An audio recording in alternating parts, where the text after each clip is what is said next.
We're getting closer to getting some guys back. So it's we had our scrimmage the other night, and Josiah went down with a cramp, and we're down to 9 guys, so couldn't even finish the scrimmage off. But I think we're getting closer to getting a guy or two back. So that's a good thing, and certainly want to be heading that direction. Do you have any worries about health entering the year? About if they'll be ready to go, ready to play? Yeah, there'll be 2 or 3 that probably won't be available right at the beginning of the season. Again, I think most of the guys will be getting back closer to, maybe not right at the start, but close to the start by December type timeline. Coach, played for full contact already? Nick Warren, one of the ones who anticipate being back. Yeah, Nick is getting really close. We're hoping to get him into some more full practice type stuff this upcoming week, but it's still going to take a little while. He's been out a long time to get him back into game shape, get him into the drills and things at full speed. What's been like? You mentioned that it causes practice problems, and you mentioned you had a call the scrimmage the other night. But the practical impact of that, and trying to not push guys because you are short on depth, like practice-wise, how has that impacted kind of how you design things, and what changes have you maybe had to make?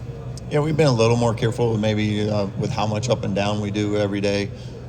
A little more drill work, so you're more in 3-on-3 type stuff. We don't typically practice, an overly long time in terms of like we're not out there for 3 hours. So we're usually around that 90-minute mark. So we haven't had to adjust maybe how long we're out there. It's just maybe a little bit of how much live stuff we're doing as 5-on-5 segments. But I want to get your thoughts on your offense. We watch it, open lane, up tempo, hunt the 3. Just sort of give the fans an overview philosophically, like why do you play that way, and sort of your emphasis on getting 3s, playing up tempo, how you want to play and how you want to recruit to how you want to play. Yeah, I think philosophically, like we love to shoot 3s. I mean, that's what we believe in. That's what we recruit to. So you'll see that as we continue forward too. Like this year's team was put together with the idea that we want to have a lot of guys that can really shoot it, a lot of guys that really understand how to play, have a great IQ, unselfish, and then we'll recruit to that moving forward too. But I just believe if you can have a group that's willing to play together and they can all shoot it, it makes you really challenging to guard, for a defense. And we want to be the aggressors. We want to play in transition. That's the best way to get open 3s is against a broken floor. So you'll see that, from us throughout the year. It's just a huge emphasis on wanting to get up and down and to shoot 3s. And how many guys do you feel right now you have that you're comfortable with letting them take 3s? I mean, it looks like a lot of them look at the roster. I'm curious your thoughts. Yeah, almost everybody on the roster right now has the green light to shoot them. Some are naturally going to take more than others type deal, but we want everybody to be a threat out there. So I think from even our big, they all got skill. They've shown throughout practices and things that we're going to be able to put people out in a 5-out situation, and everybody on the floor is going to be able to not only shoot it, but hopefully shoot it at a high percentage. Tucker mentioned that Reed Bailey's one of the more unique players who's playing all fours. What do you want to see? I think Reed Bailey is just one of those guys that does have a unique skill set because he is 6'10". I mean, he can run. He can really handle. He handles and runs like a guard. And I love that about him. We're going to be able to be creative in some ways to how to utilize him on the offensive end. And I think he's, again, like I used the word unique, but that skill set is something I think we can really take advantage of. Not a lot of guys like him out there in the country. What do you like most about Lamar? What makes him potentially explosive? Yeah, what I love about Lamar may not even be like what he does as a player. I think I love his energy, his enthusiasm, the way he plays the game. It really, for a long season, you got to have guys like that, some energy guys in your locker room, and he's one of those guys that has a great mindset, great attitude about how he approaches every day. Now I do love the fact that he makes 3s too, so that's also a good quality of his. It looks like y'all are close. How early did you guys gel? Yeah, I think when you get a new group like that and they're committing, with an empty roster, that relationship is kind of unique in terms of like they're committing to something they can't even really see yet. So I think from a coach's standpoint and a staff standpoint, there's a lot of meaning to that. Like, hey, they were willing to come and believe in, what we're doing, and then our belief in them as well. So, yeah, I think we have a great relationship there, and like I said, it's just it's fun to be around. In terms of his three-point shooting acumen, what sets him apart? Is it mechanics? Is it what makes him his dynamic shooter? I think it's just his ability to take and make hard ones. There's a lot of guys out there that can really shoot it, but maybe they miss a couple and they don't feel as confident. Lamar's not one of those guys. Like he's going to be one of those guys. He can miss 5 in a row, and he's going to take the next 5. Like he just, and that's what you need to have from a mindset standpoint as a shooter is the next shot. And when you put in that time and the work that he does, I want him to know that, hey, it's basketball. You're going to have shooting slumps at times, but I don't ever want him to second guess. And he's one of those guys you don't have to talk too much about that.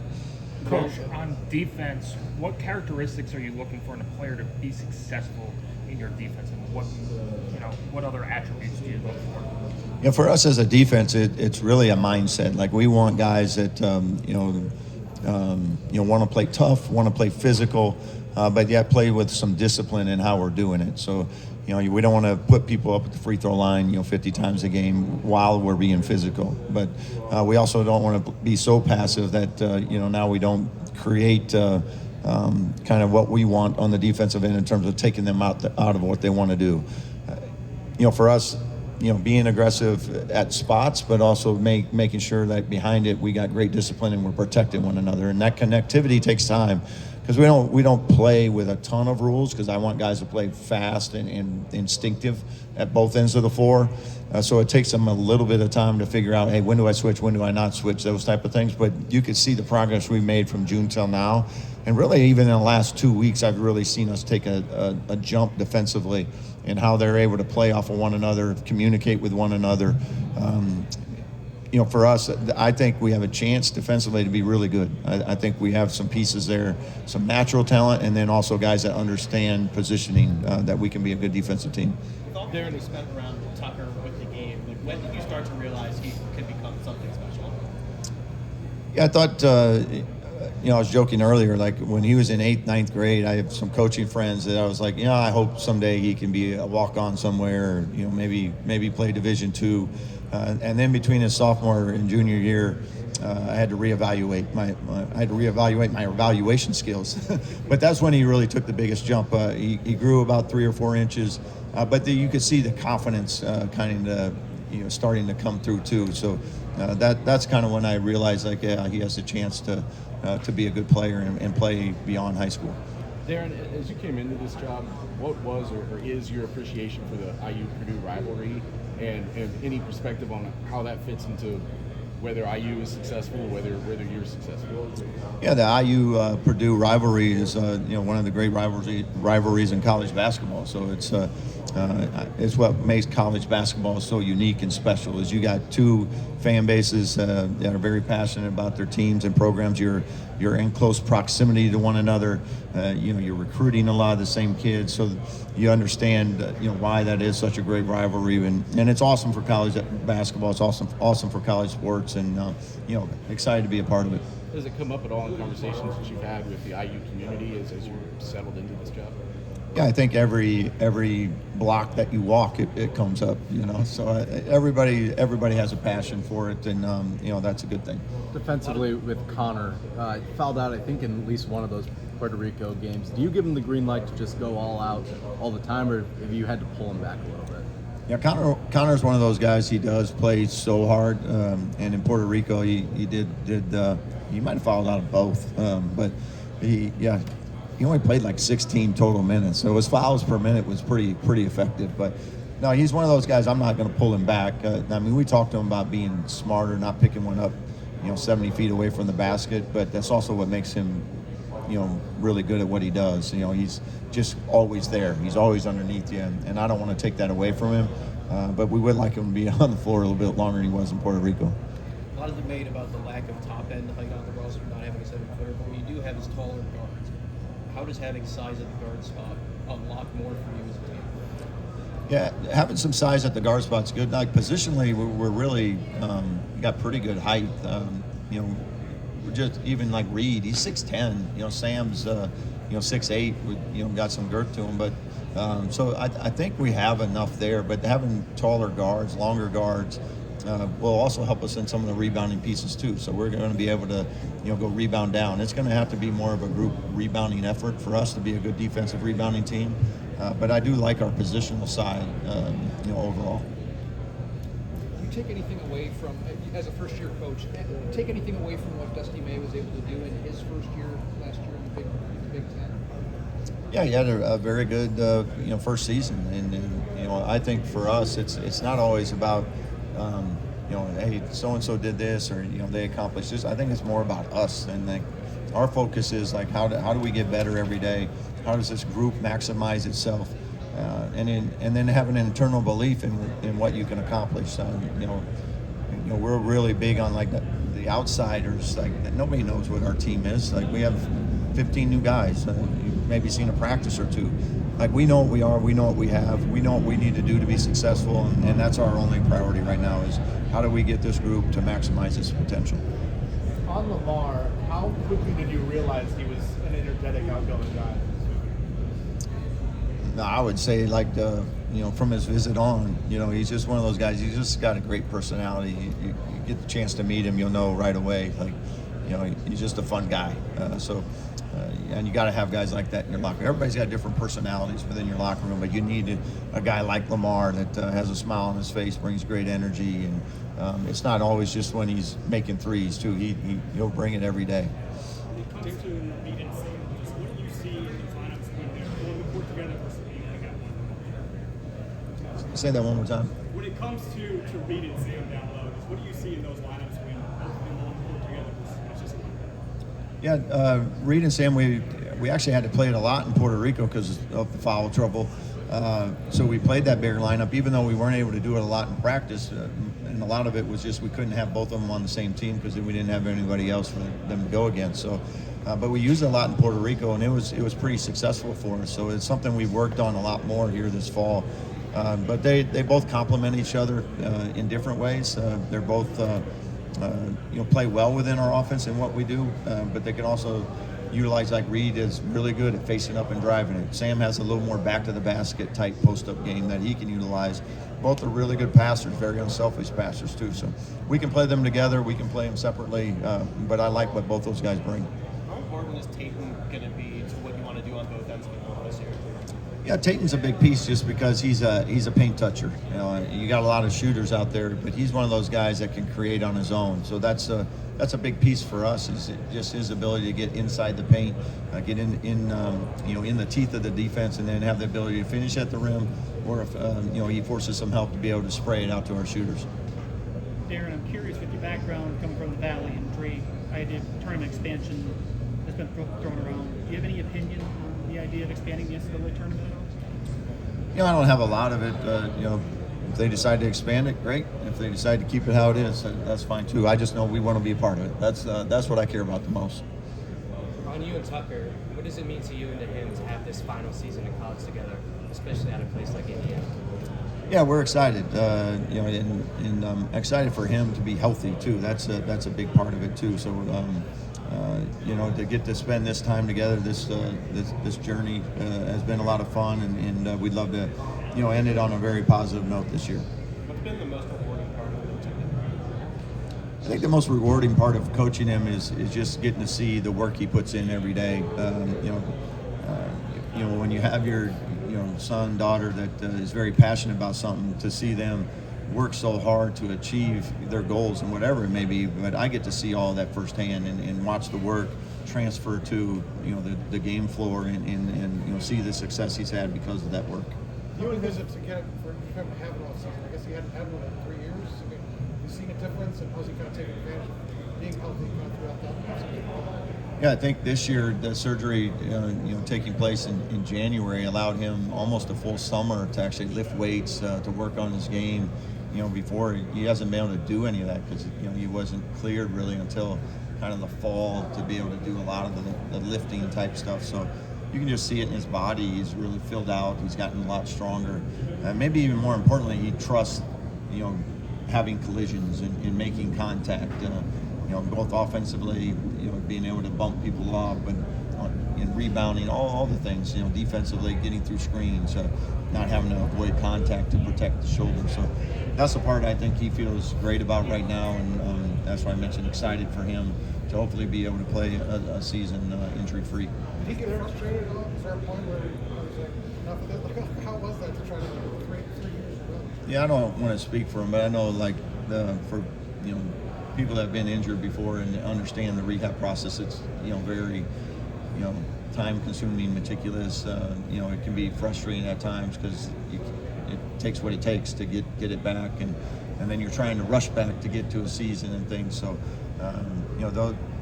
those parts are hopefully behind him, and now we can move forward. Is there any pressure on him and you knowing that this is his last year of eligibility to have success? No, not really at all. I mean, for us, we want to enjoy it. Put in the work, and then see what happens from there. But we're going to enjoy it together. The good and the bad. There's the ups and downs in every season, but we always try to keep it in perspective and know that, hey, we both are working as hard as we can to be successful, have our team be successful, and as long as you do that's all you can ask for. How have those conversations gone with you moving schools with him? Has it been an automatic both times that he wanted to come play for you again, or has he maybe considered going to this? No, it was pretty much an automatic. Even going to Drake, and leading up to those conversations. But once he decided to join us, at Drake, it was, we're together. How have you seen this game grow from year one, being with you, to obviously now in the summer and obviously dealing with all the injuries? How have you seen that kind of expand from that? I think like a lot of young players, he comes in, just the strength and the speed of the game, he's really adjusted to that. He's gotten stronger, he's gotten faster. You learn how to play the game, and play to your strengths, avoid some of your weaknesses, those type of things. But I think just his overall game has really improved. We had to utilize him a lot at Drake, especially his last year, as almost like a second point guard. So we've had to, his decision making in his field and ability to create for others has become something that we really try to utilize, because he is such a good passer, and at his size, he's able to see over defenses, in some ball screen coverages and things. So that's the part I think he's really grown as an overall player. Dana Ullman mentioned earlier that in the team at Creighton, you really connected with the fans well.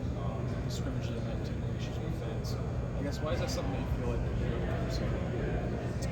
I love the interaction that the fan base has with programs. I understand it, as a fan of other sports. I want them to feel connected to our program. I want there to be something that they feel like they have an impact every day on our success, and specifically with home contests and support and all those things, because they do. And we have a fan base that is very passionate about basketball in our program, and they do have a huge impact. So I want them to feel really good about, hey, who we are as people, what kind of guys that are representing our program, and for them to really rally behind us and enjoy this journey together. When Altman hired you at Creighton in 2001, where were you at that point in life? Like, it was a GA job, right? How important was that time for you? Yeah, it was actually in 1998. I had just got done playing, so my first couple of years wasn't as a full-time assistant coach. I think I was even equipment manager at one point for a little bit there. So my first full-time assistant job started 3 years later. So I had 17 years as a full assistant, but I spent 13 years with Coach Altman and then with Coach McDermott. But, I was talking to Coach last night, just, who knows how it does if he doesn't give me that start, and that's, I have a great appreciation for him and, how he's helped, mentor me as a coach as I was growing up in the profession. He had mentioned too, he knew a few years in after you arrived with him that you had the qualities to be at a stage like this. When did you know?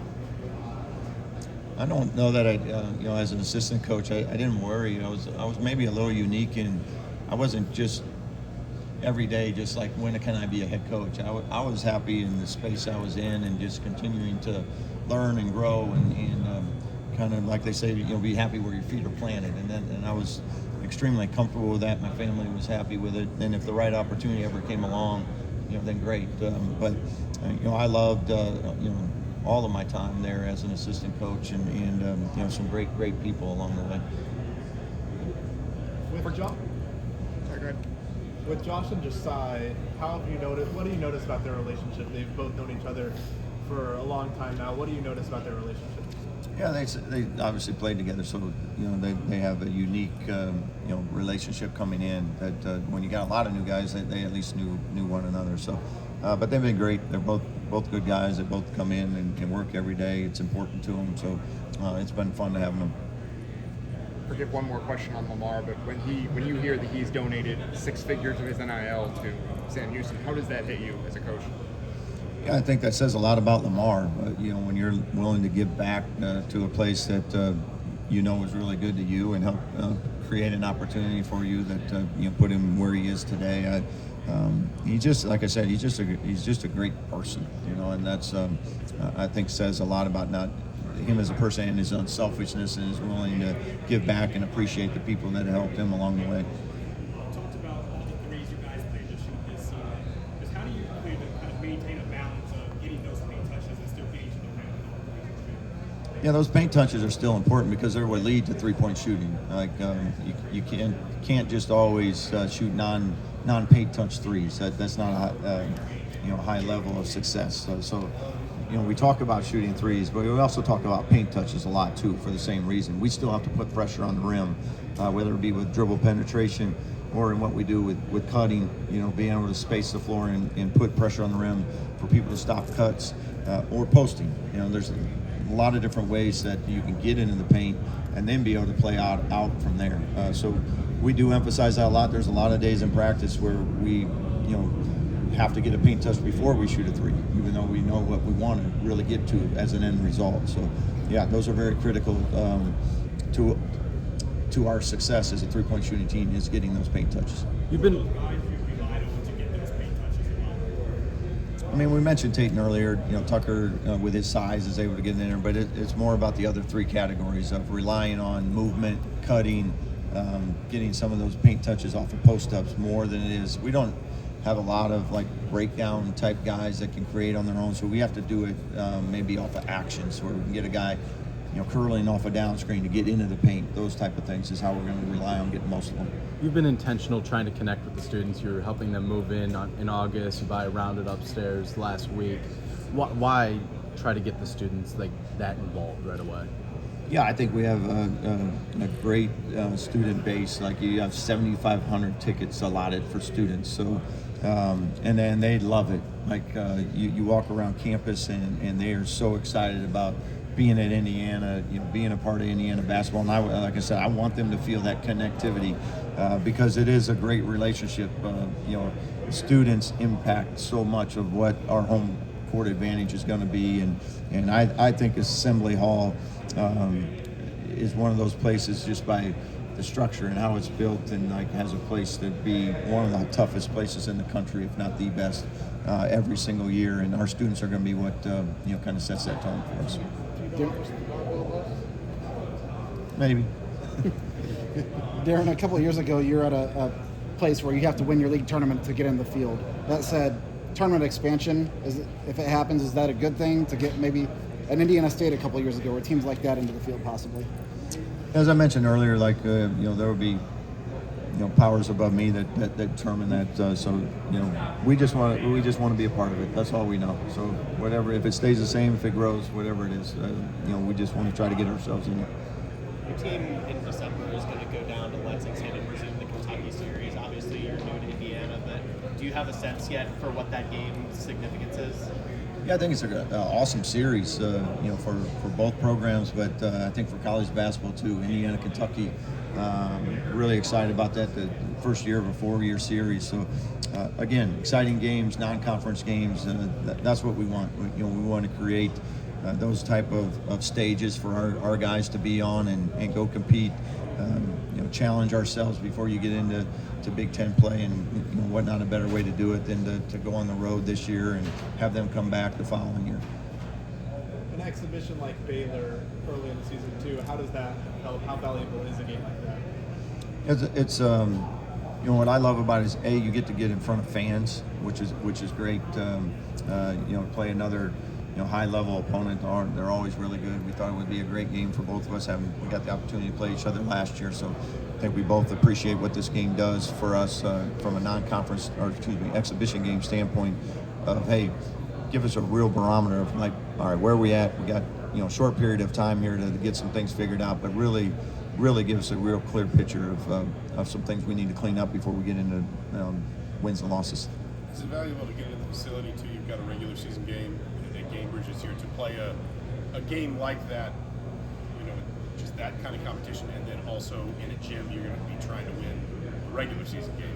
Yeah, certainly an added benefit to get the opportunity to play in the gym, get a little bit of feel for the surroundings, walk in the locker room, all that stuff, just to be as comfortable as possible before the regular season game. So I think it's something. It's just an added benefit. Yeah. On the